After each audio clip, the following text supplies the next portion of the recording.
Study centre.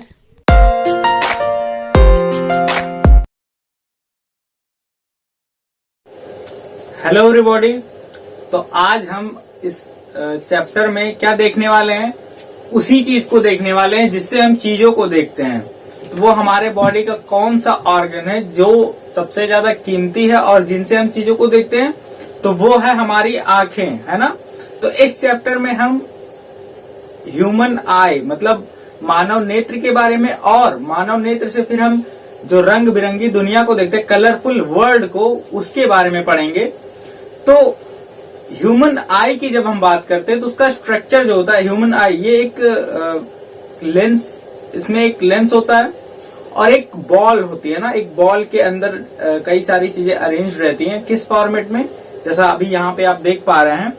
तो ये कुछ ह्यूमन आई का एक बिल्कुल शुरुआती स्टेप है ना, मतलब किस तरह से आंखें होती है हमारी। उसके बाद अब इनके डिटेल में हम एक एक पार्ट्स के बारे में देखेंगे।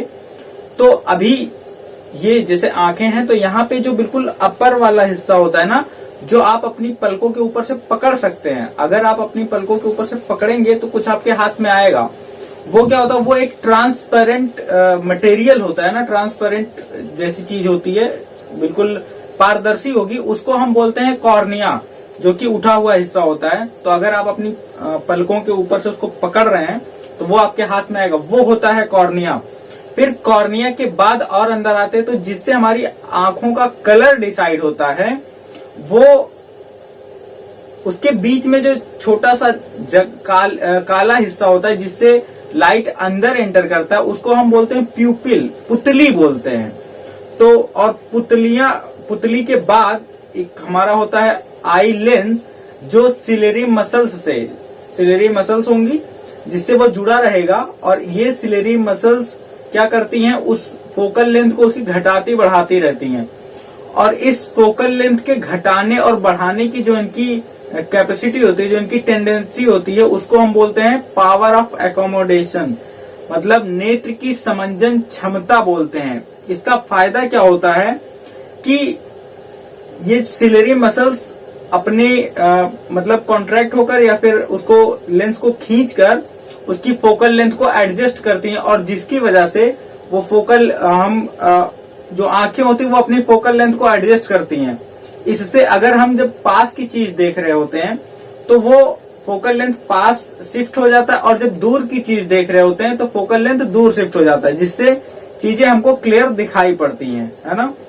ये कुछ देखने का हमारा मैकेनिज्म होता है चीजों को। और जो आई के पार्ट्स होते हैं ना, पहले कॉर्निया होगा, फिर उसके बाद लास्ट वाला जहां पे इमेज फॉर्म होता है वो रेटिना होता है, और इसके बीच में एक फ्लूइड भरा होता है जिसका रिफ्रैक्टिव इंडेक्स काफी कम होता है ना, जिसको हम विट्रियस ह्यूमर बोलते हैं।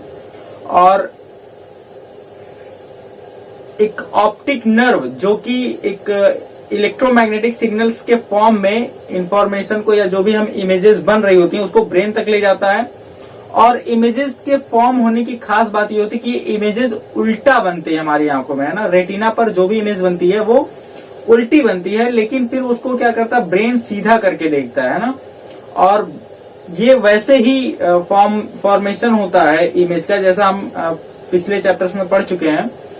जब हम रिफ्लेक्शन या रिफ्रैक्शन पढ़ रहे थे, तो वहां पे जिस तरह से इमेजेस फॉर्म हो रही थी, बिल्कुल उसी तरह से बनता है और उल्टा बनता है ना। तो ये ह्यूमन आई का पूरा सिस्टम रहा। अब ह्यूमन आई में कुछ विजन डिफेक्ट्स होते हैं ना, मतलब कि हम चीजों को क्लियरली नहीं जब देख पाते हैं, तो वो कुछ उसकी वजह होती है, और उसके बारे में पढ़ेंगे और क्या वजह होती है और उसको उससे बचने के, है ना, मतलब उसके क्या तरीके हो सकते हैं कि उस चीज को करेक्ट किया जा सके, करेक्शन किया जा सके, है ना, जो भी आई डिफेक्ट होता है। तो आई डिफेक्ट हमारे पास 3 तरह का होता है ना। उनमें से जो फर्स्ट होता है, अब इसमें से पहला होता है मायोपिया। मायोपिया का मतलब निकट दृष्टि दोष। अब इसमें क्या होता है कि हम दूर की चीजों को क्लियर नहीं देख पाते। नाम इसका होता है निकट दृष्टि दोष, मायोपिया, है ना, या फिर नियर साइटेडनेस बोलते हैं इसको। इसमें पास की चीजें हमको क्लियर दिखाई पड़ती हैं, लेकिन दूर की चीजों को हम क्लियर नहीं देख पाते। इसको बोलते हैं मायोपिया। अब ऐसा होता क्यों है? तो ये होता है फोकल लेंथ के घटने की वजह से। अगर किसी भी वजह से आई लेंस का फोकल लेंथ कम हो जाए तो हम मायोपिया से सफर करने लगते हैं। अब फोकल लेंथ कम तब कम होगा जब लेंस का जो कर्वेचर है ना, लेंस की जो वक्रता है, अगर लेंस मोटा हो जा रहा है ना तो फोकल लेंथ उसकी ऑटोमेटिक कम हो जाएगी, और फोकल लेंथ कम होने से फिर होता है मायोपिया। एक रीजन और होता है इस मायोपिया के लिए कि जो हमारी आई बॉल है वो बढ़ जाए। तो जब आई बॉल बढ़ जाएगी तो जो इमेज फॉर्म होना था रेटिना पे, वो रेटिना से पहले फॉर्म होने लगेगा, और जिससे हमको चीजें क्लियर नहीं दिखाई पड़ेंगी। तो ये दो रीजन होते हैं मायोपिया के लिए। उसके बाद आता है सेकंड जो हमारा क्लासिफिकेशन है इसमें डिफेक्ट्स में, आई डिफेक्ट में, वो है हाइपरमेट्रोपिया। हाइपरमेट्रोपिया में हमको दूर की चीजें तो क्लियर दिखाई पड़ती हैं, लेकिन पास की चीजें क्लियर नहीं दिखाई पड़ती हैं। इसको हम बोलते हैं दूरदृष्टि दोष। अब दूरदृष्टि दोष के क्या रीजन हो सकते हैं? इसमें जैसा हमने पहला पढ़ा था मायोपिया में कि इसमें फोकल लेंथ कम हो जाती है, बिल्कुल इसी का अपोजिट होता है हाइपरमेट्रोपिया में। इसमें फोकल लेंथ बढ़ जाती है। फोकल लेंथ के बढ़ने का रिजल्ट ये होता है कि जब फोकल लेंथ बढ़ जाएगी तो जो इमेज फॉर्म होना था रेटिना पर, वो रेटिना के बाद होने लगता है, जिससे चीजें हमको क्लियर नहीं दिखाई पड़ती हैं। एक रीजन और होता है इसके पीछे कि जो हमारी आई बॉल है वो छोटी हो जाए। आई बॉल के छोटे होने की वजह से जो इमेज जो होगा वो रेटिना के बाद बनने लगता है ना, जहां पे वो जो लाइट रेज आती, जहां पे वो कट करती, उस रेटिना पर कट करना था उनको, लेकिन उसके बाद वो कट करने लगती, जिससे चीजें हमको क्लियर नहीं दिखाई पड़ती हैं। तो ये रीजन होता है हाइपरमेट्रोपिया का। एक थर्ड तरह का आता है जो कि ज्यादातर एज के साथ ये आई डिफेक्ट आता है, प्रेसबायोपिया इसको हम बोलते हैं। ये होता है सिलेरी मसल्स के वीक हो जाने की वजह से, है ना। एज के साथ साथ जैसे सारे बॉडी के सारे ऑर्गन कम इफेक्टिव होने लगते हैं, उसी तरह से जो मसल्स होती हैं आईज की, उनकी भी क्षमता कम हो जाती है, तो वो फोकल लेंथ को एडजस्ट नहीं कर पाती हैं, जिससे चीजें हमको देखने में, इसमें क्या होता है कि पास की चीजें दूर की चीजें भी क्लियर नहीं दिखती हैं, और इसके लिए हम बाईफोकल लेंथ का यूज करते हैं। इसको हम प्रेसबायोपिया या फिर जरा दृष्टि दोष बोलते हैं। ये तीन तरह के आई डिफेक्ट होते हैं, और इसमें मायोपिया और हाइपरमेट्रोपिया और प्रेसबायोपिया, इन तीनों का करेक्शन कैसे किया जाता है? तो मायोपिया में हम लेंस लगाते हैं कॉनकेव लेंस। ये क्या करता है, लाइट रेज जो भी आ रही होती है, उन लाइट रेज को ये और ज्यादा फैला देता है, जिससे वो इमेज जो फॉर्म होनी थी वो रेटिना पर ही बनने लगती है, जो कि पहले ही इंटरसेक्ट कर जा रही थी। जो लाइट रेज वो रेटिना पर एग्जैक्टली जाके काटेंगे, और जिससे जो इमेज बनेगा वो हमको क्लियर दिखेगा। फिर उसके बाद आता है हाइपरमेट्रोपिया। हाइपरमेट्रोपिया में जो इमेज बन रही थी वो रेटिना के बाद बन रही थी। इसके लिए हमको जरूरत पड़ती है कॉन्वेक्स लेंस की, और कॉन्वेक्स लेंस क्या करता है, लाइट रेज को कॉन्ट्रैक्ट कर देता है, जिसकी वजह से जो इमेज फॉर्म होना था वो एग्जैक्टली रेटिना पर होता है, और जब इमेज रेटिना पर बनता है तो चीजें हमको क्लियर दिखाई पड़ती हैं। फिर प्रेसबायोपिया में दोनों तरह के बाईफोकल लेंथ का यूज करते हैं ना, मतलब दो तरह के लेंसेज होंगे, उनका हम यूज करेंगे, और एक ही लेंस में दोनों, मतलब एक ही जगह पे दोनों लेंसेज रहते हैं ना, उसमें कॉन्वेक्स और कॉनकेव दोनों एक साथ मिक्स्ड रहते हैं। ये होते हैं बाईफोकल लेंस। फिर उसके बाद ये करेक्शन का तरीका होता है कि आईज, अब अगर आपको यहाँ पे ये जो ग्लास दिख रहा है, इसमें जो लेंस लगा है वो कॉनकेव लगा है। कॉनकेव का मतलब ये क्या करेगा, लाइट रेज को, है ना, क्योंकि मायोपिया को करेक्ट करने के लिए कॉनकेव लेंस की ही जरूरत पड़ती है। ये लाइट रेज को और ज्यादा फैला देता है, जिससे जो इमेज फॉर्म होना था रेटिना के पहले जो फॉर्म हो रहा था वो रेटिना पर बनने लगता है, जिससे चीजें क्लियर दिखाई देने लगती हैं, है ना। तो ये हमारे होते हैं आई डिफेक्ट्स और उनके करेक्शन। फिर उसके बाद अगला जो पोर्शन है इस चैप्टर का वो है कलरफुल वर्ल्ड। कलरफुल वर्ल्ड में हम किन चीजों के बारे में पढ़ेंगे? तो सबसे पहले पढ़ेंगे स्कैटरिंग ऑफ लाइट, है ना। उससे भी पहले dispersion of light. Dispersion of light क्या होता है? जैसे हमने रिफ्लेक्शन पढ़ा है, उसी तरह से प्रिज्म से भी एक, जब लाइट रे प्रिज्म में एंटर करती है व्हाइट लाइट, तो ये 7 कलर में डिवाइड हो जाती है, और इस 7 कलर में डिवाइड होने को हम बोलते हैं डिस्पर्जन ऑफ लाइट। तो जैसा आपको यहाँ पे दिख रहा है, ये डिस्पर्जन होता है, यहाँ पे 7 कलर्स में वो डिवाइड हो जाएगा। अब इन 7 कलर्स में जो सबसे कम डेविएट होता है वो रेड होता है, मतलब जो सबसे ऊपर हमको मिलेगा वो रेड मिलेगा, और सबसे नीचे जो मिलेगा वो वायलेट मिलेगा। तो विबग्योर, ये जो हम इनका जो ऑर्डर होता है ये विबग्योर होता है, और इनको याद करने का तरीका हम कैसे? सबसे पहले वायलेट होगा, इंडिगो, फिर ब्लू, येलो, ग्रीन, ऑरेंज और रेड, ये 7 कलर होते हैं। अब इन 7 कलर में हमको ये बात याद रखनी है कि जो सबसे ज्यादा वेवलेंथ होती है वो रेड की होती है, वेवलेंथ तरंग दैर्घ्य, और जो सबसे कम वेवलेंथ होती है वो वायलेट की होती है।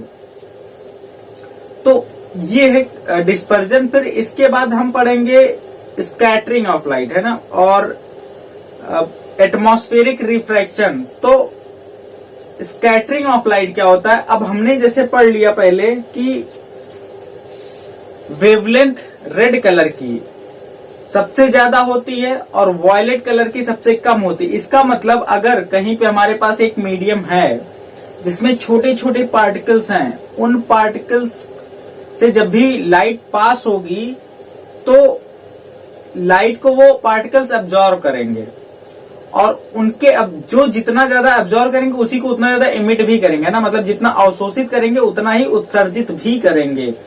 तो यहाँ पे क्या होता है कि जब नीले रंग की या बैगनी रंग की वेवलेंथ सबसे कम होती है तो ये सबसे ज्यादा एब्जॉर्ब हो जाते हैं, क्योंकि इनका जो आकार होता है तरंग दैर्घ्य का वो बराबर होता है उन कणों के जिनसे वो पास हो रहे होते हैं। तो ये उन्हीं में टकरा के उन्हीं में अवशोषित कर लिए जाते हैं, और फिर रेड वाला क्या होता है? बच के निकल जाता है, जिससे जब वो उत्सर्जित करेंगे तो वॉयलेट कलर या ब्लू कलर को ही इमिट करेंगे, जिससे जो भी चीजें वहां पे हमको दिखाई पड़ेंगी वो नीली ही दिखाई पड़ेंगी। तो ये एक रीजन होता है कि जो आसमान हमको नीला दिखाई पड़ता है वो क्यों दिखाई पड़ता है। और यहाँ पे जब हम एटमॉस्फेरिक रिफ्रैक्शन की बात करते हैं तो इसमें हमको कई सारी चीजों के आंसर्स मिल जाते हैं, जिसमें कि जो स्टार्स होते हैं वो ट्विंकल क्यों करते हैं ना, तारे टिमटिमाते क्यों हैं। तो इसके लिए जो इसमें हम कॉन्सेप्ट यूज करते हैं इसको एक्सप्लेन करने के लिए, उसमें एटमॉस्फेरिक रिफ्रैक्शन आता है। अब इसमें क्या होता है कि जो वायुमंडलीय अपवर्तन, अब अपवर्तन के बारे में हमने एक चीज पढ़ा है कि जब प्रकाश एक विरल माध्यम से सघन माध्यम में आता है तो वो अभिलंब की तरफ मुड़ जाता है। तो यहाँ पे जो एक प्रकाश की किरण आ रही है वो देखेंगे कि निर्वात से आ रही, और क्या होता है कि पृथ्वी के चारों ओर जो वायुमंडल है उसमें डेंसिटी अलग अलग होती है, तो जब लेकिन बढ़ रही होती है, तो जब वो प्रकाश की किरण प्रवेश करती है उस वायुमंडल में तब धीरे धीरे वो नॉर्मल की तरफ बेंड होने लगती है, जिससे वो जो और डेंसिटी भी घट बढ़ रही होती है लगातार, जिससे हमको लगता है कि जो तारे हैं वो टिमटिमा रहे हैं। एक्चुअल जो साइज होती है वो सेम रहती है, लेकिन डेंसिटी घटने और बढ़ने की वजह से तारे हमको दिखता है कि वो टिमटिमा रहे हैं। और क्या इसका रीजन मिलता है कि जो मतलब सनराइज होता है और जो सनसेट होता है वो अलग अलग टाइम पे क्यों दिखाई पड़ता है? तो जब भी सूर्योदय होगा उससे पहले ही हमको दिख जाता है, और सूर्यास्त होने के बाद तक हमको सूर्य दिखता रहता है। इसके पीछे रीजन जब हम बताते हैं तो वो भी एटमॉस्फेरिक रिफ्रैक्शन को ही बताते हैं। क्या होता है इसमें कि जब लाइट रे आ रही होती है ये, और एक इसी में और एक क्वेश्चन आता है कि जो एक्चुअल पोजीशन होती है स्टार्स की वो हम नहीं देख पाते हैं। तो ये जो एडवांस और डिलेड सनराइज और सनसेट है और एक्चुअल पोजीशन ऑफ स्टार, ये दोनों हम सेम रिलेट कर सकते हैं। क्या होता है इसमें? तो जब भी लाइट रे आके एंटर करेगी तो जब वो धीरे धीरे बेंड हो रही होती है, लेकिन जब हम देखते हैं तो हमको ये नहीं मालूम होता पहले से कि ये जो लाइट रे हमारे आंखों में एंटर कर रही है वो पहले से बेंड हो चुकी है, इसलिए एक्चुअल पोजीशन हम वहीं देखते हैं जो जहां से वो हमको सीधा पड़ता है। तो कुछ इस तरह से उसका रीजन होता है कि वो धीरे धीरे बेंड हो रही है, लेकिन जब हम देखते हैं तो वो हमको लगता है कि वो उसी पोजीशन पे है जहां पे वो पहले जहां से लाइट रे हमको सीधी बिल्कुल दिखाई पड़ रही है। फिर इसी में एक होता है टिंडल इफेक्ट। टिंडल इफेक्ट क्या होता है ये हम स्कैटरिंग से समझेंगे। स्कैटरिंग में हमने क्या पढ़ा है कि जो पार्टिकल होते हैं किसी भी मीडियम के छोटे छोटे, वो लाइट को एब्जॉर्ब कर लेते हैं। तो टिंडल इफेक्ट में ये आप घर में भी देख सकते हैं कि कहीं पे भी जहां कोलाइडल सॉल्यूशन होता है वहां पर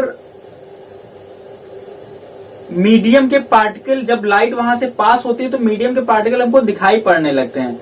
तो ये इस तरह का जो आपके घर में भी ये चीजें दिखाई पड़ती, जब भी कहीं धूप आती है खिड़की से तो वो उसका पाथ जो होता है वो विजिबल हो जाता है। तो ये चीज हम रिलेट कर सकते हैं, इसी को बोलते हैं टिंडल इफेक्ट। टिंडल, अब जो कोलाइडल सॉल्यूशन होगा, कोलाइडल सॉल्यूशन के पार्टिकल थोड़े बड़े होते हैं और यही रीजन होता है जो कि वो उसके पाथ को विजिबल कर देते हैं। तो ये टिंडल इफेक्ट। और सनराइज और सनसेट के टाइम जो सूर्य होता है वो लाल दिखाई पड़ता है लेकिन दोपहर में व्हाइट दिखाई पड़ता है, ऐसा क्यों? तो सनराइज और सनसेट के टाइम पर उसको एक लंबा डिस्टेंस ट्रेवल करना पड़ता है एटमॉस्फेयर में, जिससे क्या होता है ज्यादातर लाइट्स क्या होते हैं वो स्कैटर्ड हो जाते हैं, बचता है रेड कलर।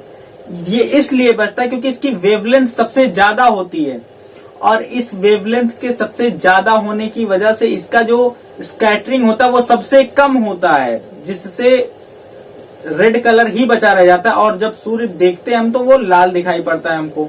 और यही चीज सेम सनसेट के टाइम पे भी होता है कि ज्यादा डिस्टेंस ट्रेवल करने की वजह से ज्यादातर लाइट्स जो होती है वो स्कैटर्ड हो जाती हैं, रेड ही बचता है और इसीलिए रेड हमको दिखाई पड़ता है। और इसी वजह से एक रीजन और मतलब जो खतरे के निशान बनाए जाते हैं वो रेड कलर के इसीलिए बनाए जाते हैं ताकि वो हमको दूर से ही दिख जाए। कहीं टावर पे या कहीं कोई ऊंची अगर बिल्डिंग है तो उसपे जो लाइट लगाई जाएगी वो रेड ही लगाई जाएगी। तो रेड लगाने के पीछे का रीजन यही है क्योंकि इसकी स्कैटरिंग सबसे कम होती है तो ये बहुत दूर से देखा जा सकता है और इसलिए वो वहां पे विजिबल होगा और इसलिए ये रेड लाइट लगाई जाती है। ये आपका पूरा चैप्टर का टोटल ओवरऑल सारे टॉपिक्स रहे। न्यूमेरिकल्स जो होंगे अगर ये आपको नेक्स्ट वीडियो में मिलेंगे, तब तक वीडियो को शेयर करिए, लाइक करिए।